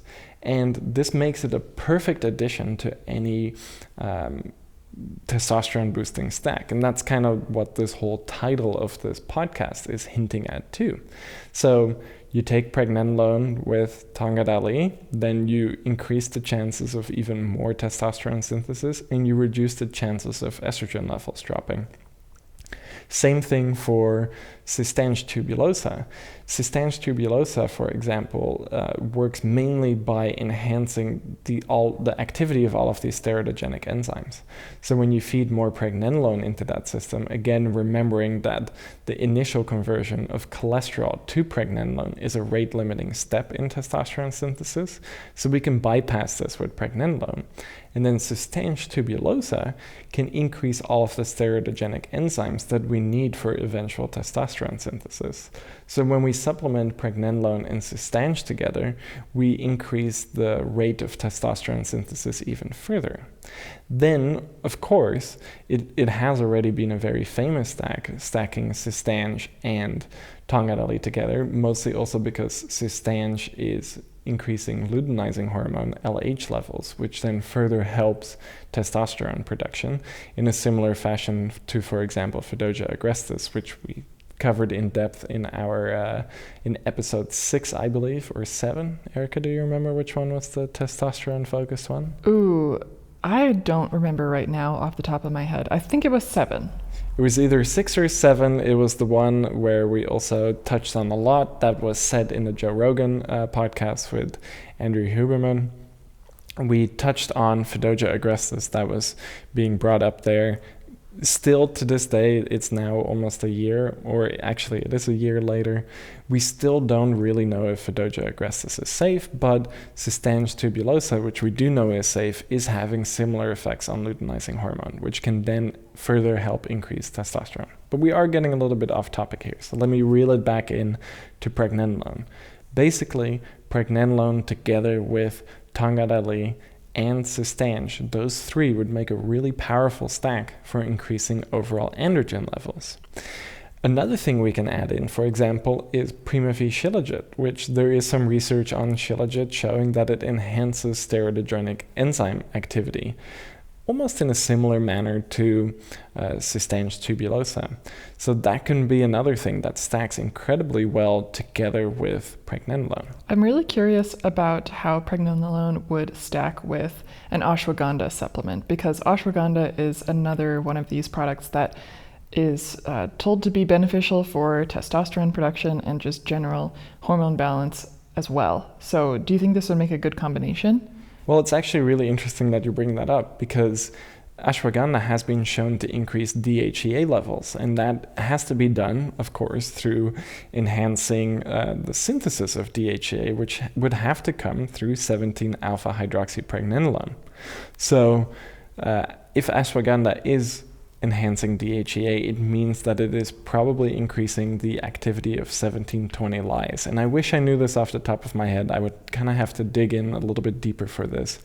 But I would wager a guess that ashwagandha is increasing the activity of 1720 lyase, which is increasing the conversion of 17-alpha-hydroxypregnenolone to DHEA, which then DHEA can increase testosterone levels. So if you're supplementing with pregnenolone and you stack it with an ashwagandha supplement, then the active or the mechanism that is allowing for more testosterone within the ashwagandha, it can pull perhaps more pregnenolone to create DHEA. So it's more of like a fully charged up system, if you will, getting enough pregnenolone in the beginning of the stage and then allowing the ashwagandha to do the work to convert this DHEA. It has plenty of materials to work with, is another way to put it. Does that make sense? Yes. So basically, because ashwagandha is increasing DHEA levels, and because now, if we're looking again at this graphic, we know exactly where DHEA is coming from. There's only one possible pathway in this system, at least, going from pregnenolone, then to 17-alpha-hydroxypregnenolone, and then through that enzyme 1720 lyase, we are ending up with DHEA. But that does mean we need pregnenolone for that DHEA to get synthesized when we take ashwagandha. So what we are noticing with ashwagandha is just an increased rate of DHEA synthesis. So then if we feed pregnenolone in it, then we have higher levels, even higher levels of DHEA synthesis. So the two would stack very well together. Okay, so perhaps the pregnenolone is like the gas and the ashwagandha is like the foot on the pedal, and the DHEA is the speed that is increasing. Basically, yeah. That's definitely a good way to do it. Or almost like the pregnenolone is the fuel for the engine, and then ashwagandha is the pedal that's turning that fuel into forward motion. Okay, I see. In which case the forward motion would be the DHEA. Okay, yes. cool. And then that DHEA can then turn quite readily into androstenedione and androstenediol, and then those two can both turn into testosterone. So that's why increasing DHEA levels is quite interesting for enhancing testosterone levels. And like you said, ashwagandha has been shown to increase testosterone levels, and it is likely through this system. So that's a really good suggestion that you made there. Ashwagandha would go well in that system too. Okay, now, thank you, by the way. Now, I'm curious about this curveball. It just popped into my mind. I want to ask because we haven't talked about Panamax in a long time. I'm not taking any more in my stack, and I don't think you are either. But I do recall having conversations about the estrogenic benefits from ginseng extracts. Am I correct on this? Yes, but it is not necessarily because it is enhancing estrogen levels. It's because the ginsenosides within ginseng are acting directly on estrogen receptors. So similar to something like beta-ectosterone or icarin from horny goatweed, activating the estrogen beta receptor, that is somewhat similar to what the ginsenosides in Panax ginseng are doing. Okay, but with that in mind, I'm still curious to know, would there be any specific benefit to combining or stacking pregnenolone with something like Panamax or beta-ectosterone, because pregnenolone is still the precursor for estrogen or estradiol, and then the Panamax would be activating these receptors, which would allow for some kind of beneficial effect? Well, think about it in this way. If the ginsenosides are binding to the estrogen receptors, then it means that estrogen actually cannot bind to those receptors because ginsenoside is already there. Think of it like going to a restaurant and it's fully booked and you want a table. You can't just boot people out of a table, out of their chairs, and go sit there.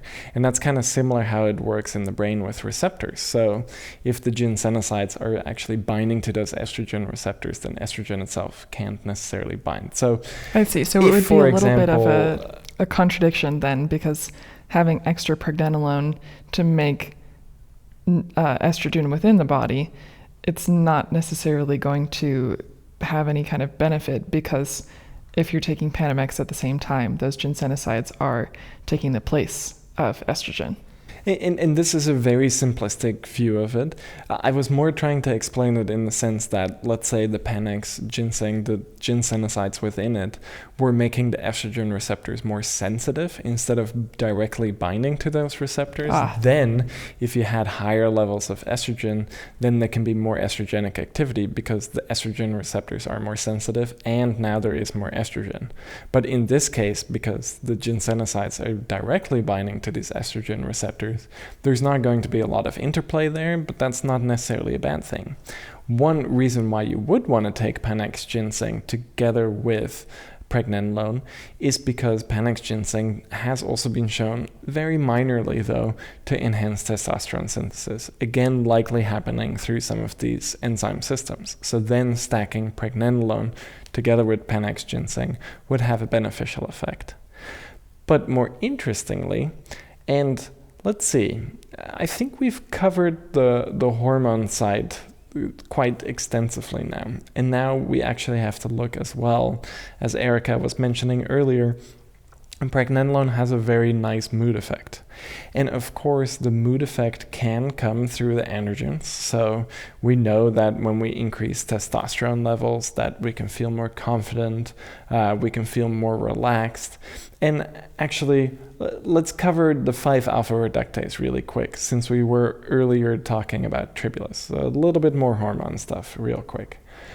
So, like we mentioned earlier, Tribulus terrestris, through its protodiosine content, can enhance the activity of 5-alpha reductase. Now, if we're still looking at this graphic that's up on the screen, and you look at where testosterone is, then underneath testosterone you see dihydrotestosterone, and you see that the enzyme required for this conversion is 5-alpha reductase.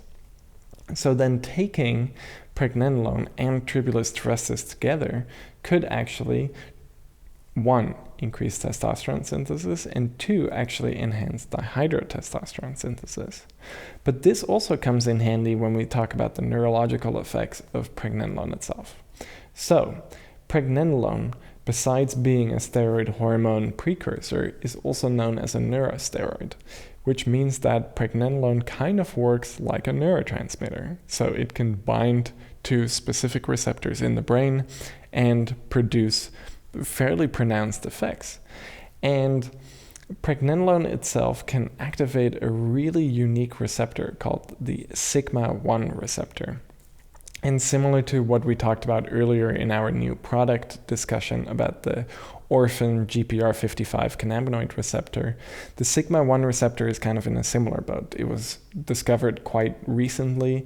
It was actually thought to be an opioid receptor back in the day, and that's actually not the case anymore. It's no longer considered to be an opioid receptor, but there is still a lot of research ongoing into sigma-1. So we don't know exactly what sigma-1 does. And its mechanism of action when it gets activated is quite interesting, but I'll spare you the details there since this is already a complex topic and that is even more complex. But what I will tell you about sigma-1 is that when you activate sigma-1, you can have major increases in mood and cognitive function. So sigma-1 agonists have in the nootropics community also been a big target that people want, but there's not a whole lot of things that act on sigma-1, at least natural and, more importantly, legal things. There are some illegal natural things that act there, but of course we can't discuss that and we can't make products out of that, nor are they going to be practical for daily use. But pregnenolone does activate sigma-1 and is practical for daily use. Another one that is practical for daily use is berberine. So berberine is another one that activates the sigma-1 receptor. But other than that, there's not a whole lot. So the fact that pregnenolone acts on the sigma-1 receptor is really unique. And this explains a lot of what Erika was mentioning earlier, is when you take a dose of pregnenolone, you get this very acute, interesting mood boost. And I'll let actually Erika maybe explain. When you take pregnenolone, what type of mood boost do you experience? It's somewhat challenging to describe because it is subtle and it's deep. It feels perhaps a little bit like my mind state is similar to what I experienced as a teenager maybe, or I don't know, a young adult. During the summers of college, basically a time when I didn't have as much to stress about, to think about. And I don't know, sort of a sense of like unadulterated peace, I guess is a good way to describe it. It restores some sense of relaxation and calm and focus that can be difficult to find in everyday life, just as an adult person.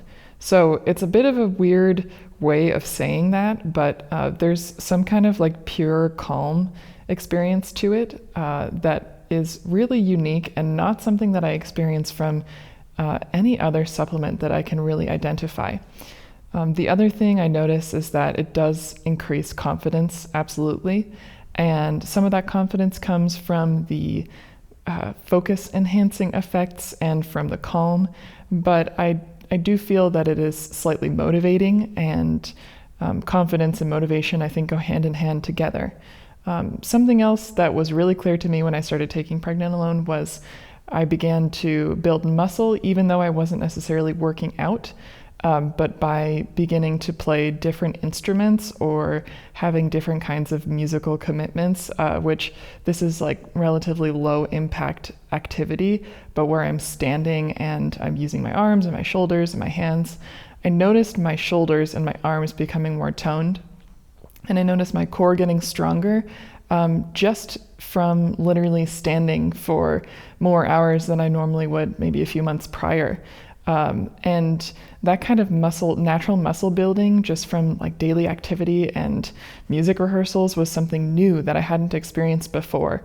And it was noticeable, and I could see it in the mirror, and I could really feel that my muscles were more toned and stronger than before, even though I wasn't addressing that in the gym, it was just a result of my daily life and those activities, which I think also adds to confidence as well. When you can see that you're getting stronger, I think that has a really important positive kind of feedback loop. So the natural confidence and calm that comes from the supplement, how it feels, in addition to the effects that it can have on your physical body and your feeling of strength and the results of strength, it all kind of comes together to form this really subtle but natural feeling of progress and like moving forward. I guess that's the best way that I can describe it. Yeah, and that's a really unique way to describe it. And a lot of what you described there, actually, some of that is what we're talking about currently with that sigma-1 receptor agonism. It can come from there, kind of that focus, that drive, a little bit of motivation, that serene mood boost. That is something that is quite inherent to sigma-1 agonism. And then you're stacking that on top of all of the hormonal effects. So increasing testosterone levels, which is increasing confidence, which is also having a calming effect. It's having a motivating effect. And then that's also increasing muscle strength. It's increasing progress. So when you stack all of those together, you get a very unique effect. So one, sigma-1 agonists are hard to come by in the natural world, even in the synthetic world. And two, I know of nothing that can activate the sigma-1 receptor and increase testosterone synthesis. And clearly, sigma-1 agonism and increased androgenic activity is very complementary. So now we move on. That is pregnenolone. Now, pregnenolone can also convert to pregnenolone sulfate, and pregnenolone sulfate also has very similar effects. So pregnenolone sulfate is also a sigma-1 agonist, and it seems to maybe even be a little bit stronger there too. So both pregnenolone and its direct metabolite, pregnenolone sulfate, both have this effect. Now, if we take a step back and we go back to pregnenolone converting into progesterone, then progesterone, through that 5-alpha reductase enzyme we keep talking about, the same enzyme that turns testosterone into dihydrotestosterone, turns progesterone into 5-alpha dihydroprogesterone. And then 5-alpha dihydroprogesterone, through an enzyme called 3-alpha HSD, can turn into allopregnenolone. So this is another conversion pathway for progesterone. We're taking pregnenolone, we are synthesizing progesterone from that, then that progesterone can turn into 5-alpha dihydroprogesterone, and then we can get allopregnenolone. And allopregnenolone is really interesting because it is a very strong positive allosteric modulator of the GABA receptor. And this means that it is making the GABA receptor more sensitive to already existing GABA that's floating around in our brain.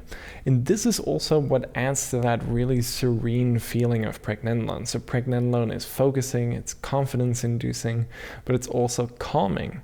And actually, as we were talking about earlier with Tribulus terrestris, the protodiosine content can induce 5-alpha reductase. So it can enhance the activity of 5-alpha reductase. So then if you're taking pregnenolone and Tribulus terrestris together, not only can you have higher chances of dihydrotestosterone synthesis, you can also have higher potential for allopregnenolone synthesis.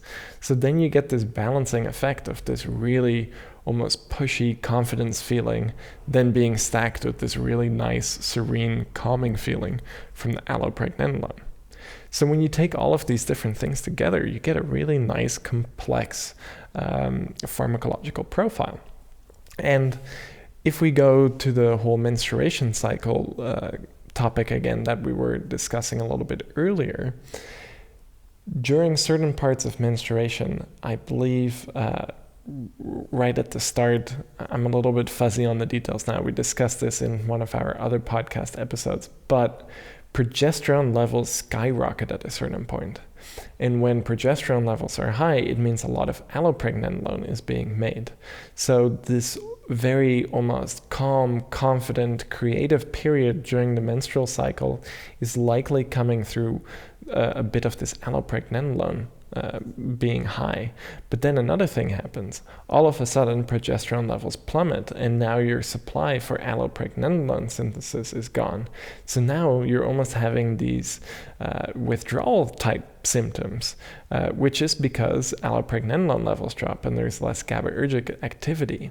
And because GABAergic activity is great for reducing irritability and things like that, you can imagine now if you are withdrawing from this allopregnenolone, then you can become more irritable. So in that sense, for the menstrual cycle, pregnenolone can also be a very interesting option because it can allow you to enhance progesterone levels a little bit and thereby enhance allopregnenolone levels a little bit. So it could actually be good also just for general mood during the menstrual cycle. It's really interesting that you mentioned that, and what I mean specifically is the serene and the specific type of calm feeling that we get from allopregnenolone, because you are absolutely right. There are a number of days during my menstrual cycle where I feel way more creative, very open, more active. It's easier to focus, and there's kind of this beautiful phase or little pocket of time within which I experience a very different mental state than I do at other points in the month. And that mental state is what I was attempting to describe when you had initially asked me what it's like taking pregnenolone as just a daily supplement. It's subtle, it's deep. It's not something that can necessarily be felt or noticed if you're just going through your day, like through the motions. You have a lot going on, but if you have time to slow down and really tap in and be mindful of what's happening in your mind and in your body, you might notice this kind of peaceful, calm feeling during specific times of the month if you do menstruate. And that type of feeling, that beneficial calm and focus and sort of excitement and motivation, that's very, very similar to the feeling of taking pregnenolone as a daily supplement. So I hadn't really made that connection before you were talking about allopregnenolone and its effects specifically, but now that you have, it makes a lot of sense. I can back it up with my own just personal empirical experience. Yeah, and that's also why if you take very high doses of pregnenolone, it becomes more and more calming. Because like we talked about earlier, at low supply rates of pregnenolone, you get more androgenic synthesis. You get more synthesis of DHEA, of androstenedione, of androstenediol, and then eventually of testosterone and dihydrotestosterone. But the higher the dose, the less this happens and the more progesterone synthesis happens. But because now we know progesterone can turn into allopregnenolone, it makes sense that sometimes people really like the effects of a higher dose of pregnenolone. Absolutely, like I was just going to say 50 or 100 milligrams. Yeah. And we did actually, one time we were taking 5 milligram tablets, and one time I accidentally ordered 50 milligram tablets. I remember that, yeah. And I think I may have made a comment, or maybe you made a comment about feeling super relaxed. And then you said, yeah, well, I ordered the wrong amount. So we've actually been taking 10 times our normal dose of pregnenolone. So it's not necessarily a good thing, but it can have these like ultra calming effects. Yeah, and I didn't notice at first because I just thought I had ordered 5 milligram tablets and I see a 5 on there. My vision is not great if I'm not wearing my glasses. So then I'm grabbing the bottle and I'm thinking I'm taking something that's 5 milligrams. But then for a week or so, we were taking 50 milligrams. And at the beginning, it was great. It was really nice and calming. Just these classic kind of GABAergic effects. But then eventually it started to wear on me, and that's when I noticed, and that's when I checked the bottle, because I realized something was up. I was feeling a little bit more sluggish. I wasn't feeling that great, and that's because when you increase pregnenolone to such high doses, you actually almost start to limit testosterone production a little bit, so you end up shooting yourself in the foot. But maybe if you're menstruating and you're having a particularly tough day, maybe try a slightly higher dose of pregnenolone to help smooth out that irritability a little bit. But in the longer term, just the 5 milligram dose is ideal because it means you get a little bit of that allopregnenolone, you get a good amount of pregnenolone, you get a good amount of steroid hormone synthesis. And like Erika said, the nice thing about it is that it is subtle. You are subtly increasing pregnenolone levels. It is having a significant effect, but it is not in your face, and it means that it's nice and sustainable, and you can just help enhance your overall steroid hormone synthesis, your overall hormonal profiles, and also your cognitive health and mood function and relaxation and all of that. It's a nice thing to just dial everything in nice and smooth, nice and precise with a low dose.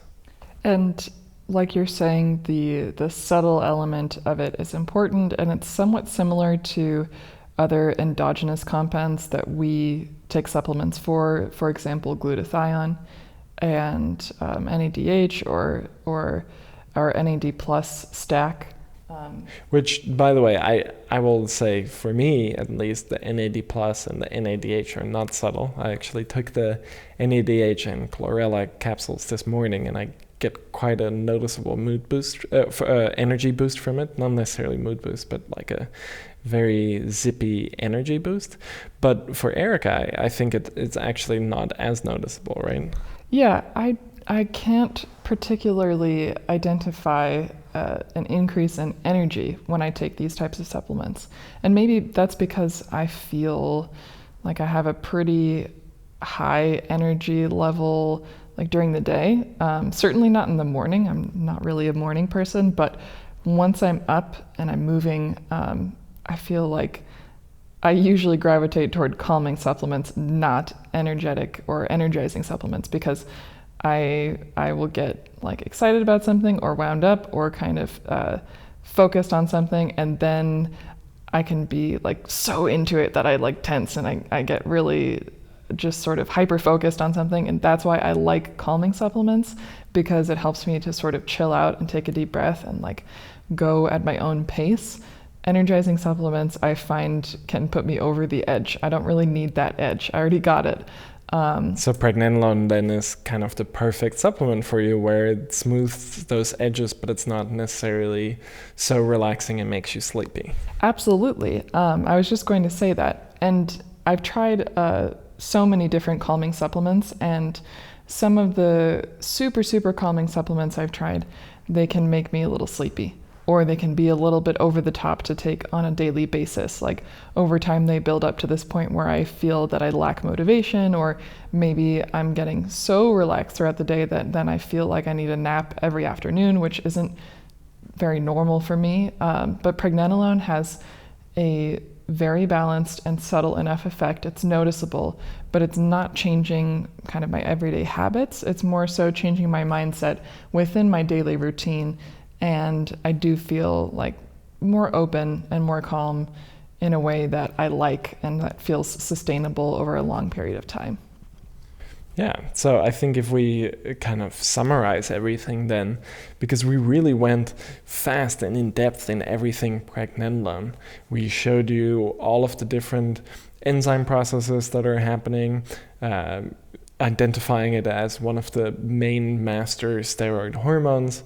You really need this for all steroid hormone synthesis, so no pregnenolone, no testosterone basically. So increasing its supply rate logically, and not to a point where it starts to only convert to progesterone, but having a nice low dose, being able to then enhance overall testosterone synthesis, eventually dihydrotestosterone synthesis, but also increasing the estrogens and some of these neurosteroids. It's a very comprehensive supplement, and it's really a nice one to take daily. It's already an endogenous compound. It's always there anyway. You're just increasing the supply rate ever so slight. And I will also mention, if you still think, okay, the dose is too low, just think about it in this sense too. A lot of the melatonin on the market is at 10 milligrams, 5 milligrams, 3 milligrams. You hardly ever see very low doses like 0.3 milligrams. Part of this was because the 0.3 milligram or 300 microgram dosage was patented for a long time. So to get around this patent, people were using high doses of melatonin. But what we ended up finding through research is that the 300 microgram dose works much better actually than the 3, 5, or 10 milligram doses. This is why we sell a 300 microgram dose of melatonin. And it's also why we sell a 5 milligram dose of pregnenolone, even though all of our competitors are basically selling much higher doses. So sometimes less really is more, and it can be really hard to find these low dose supplements. And that's part of the reason why we wanted to carry pregnenolone. And part of it is Erika and I have been taking it for years, and some other people around the office have been taking it for a while. But we were always having trouble finding a low dose of pregnenolone. And monitoring some of the forums, especially Reddit, I have noticed a lot of you also saying, I was always looking for a low dose of pregnenolone, but it was always, one, very expensive to get, and two, it was always out of stock. And I actually was in a similar boat, and we stopped taking pregnenolone at a certain point because it just became too hard to get it in that 5 milligram dose. So Erika and I are stoked that we now have a 5 milligram dose from Nootropics Depot that we can take. I hope you all really like that too. And just keep in mind, stick with that low dose. It's going to be more beneficial. And we explained now why that is. And to just add a little cherry on top of that, that statement about the low dose and the importance of that, this is also perhaps an interesting option for anyone who is wanting to keep their supplementation more low intervention, perhaps wanting to take supplements that are going to just increase overall well-being and balance, but that won't have a super noticeable or dramatic effect. And I think for anyone who is curious about balancing hormones, who might be going through menopause, or maybe you want a subtle increase in your performance in the gym and just your motivation, starting with something subtle and starting with something in a low dose like this pregnenolone could be a really nice entrance into exploring how do I feel when I am taking supplements that are really working within my hormonal system. And knowing that you can keep that low dose sustainable for a long period of time, I think it can give us a little bit more peace of mind, because the hormone system is quite complex and it can be hard to know exactly what the best route is to take. But less is often more, especially in the case of pregnenolone. And I think this makes pregnenolone a really great option as kind of a beginner or just an introduction to hormone balancing supplements overall. Absolutely.